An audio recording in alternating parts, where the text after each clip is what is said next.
공업 입지를 보도록 하겠습니다. 공업 입지는 중요한 학자 베버의 최소 비용 이론이 있습니다.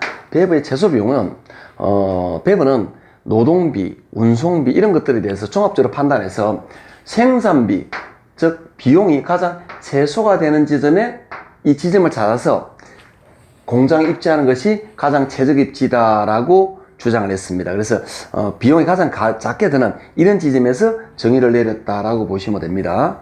그리고 여기서 이제 그 질문 다시 나오죠.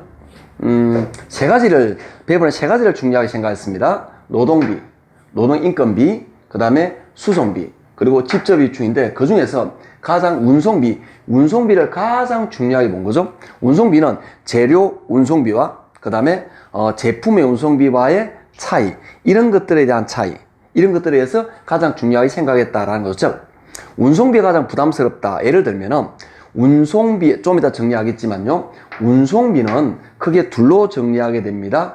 어떤 원료를 가져와서 우리 공장에서 제품으로 생산합니다. 만들어진 제품을 다시 이 제품을 이동을 시키게 되겠죠.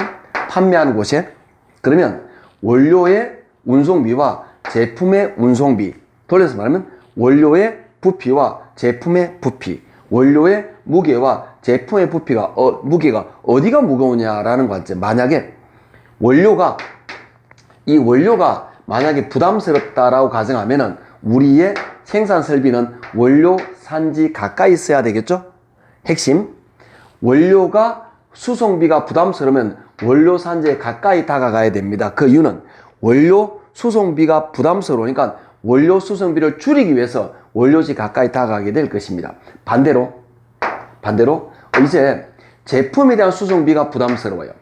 이게 그러면 보다 더 제품 수송비 가까이 가야 된다라는 관점, 이런 관점으로 바라본 게 뭐냐면 수송비 관점이라는 거죠. 수송비가 원료 수송비와 제품 수송비에 어떤 차이가 있냐, 어떤 쪽이 부담스러우냐에 따라서 이런 것들을 원료 수송비가 부담스럽다면 원료 산지 가까이, 원료가 나는 곳에 대표적인 뭐냐, 철강석 같은 것들입니다. 철강석은 원료가 무겁죠.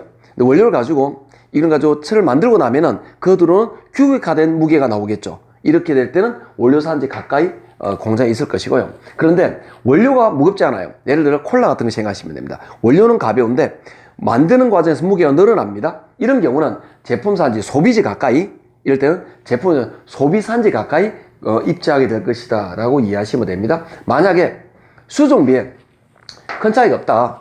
수송비, 예를 들어 신발 이런 것들이죠. 이런 것들은 원료나 제품 차이에 큰 무게 차이가 많이 발생하지 않습니다. 이럴 때는 노동비가 어디가 더 저렴하냐라는 관점에서 입지가 들어오게 됩니다. 그런데 만약에 수송비도 그렇게 부담스럽지 않다. 그 다음에 노동비도 부담스럽지 않다. 기술 집약 산업 이런 것들입니다. 예를 들면은 작은 메모리 반도체 하나가 뭐 몇십만 원 한다든지 이러면 수송비나 노동비가 중요한 게 아니라 기술이 중요하겠죠. 이런 경우는 직접이 기술적으로 모여서 도움이 될 수 있는 그런 곳에 모여서 입지하게 된다라는 관점을 여기다 정리해 놓은 겁니다. 이 이론에 의해서 만들어진 입지가 이 이론에 의해서 만들어진 도식화가 이 등비용선이라는 겁니다. 즉 수송비 관점에서 수송비를 고려했을 때 요 이론은 요걸 말하는 겁니다. 수송비를 고려했을 때 원료와 제품의 무게가 적용화된 거리, 이게 가장 최적화 지점이 P인데 여기서 원료와 수송비가 같은 집을 연결해 놓은 선이 요 선들입니다.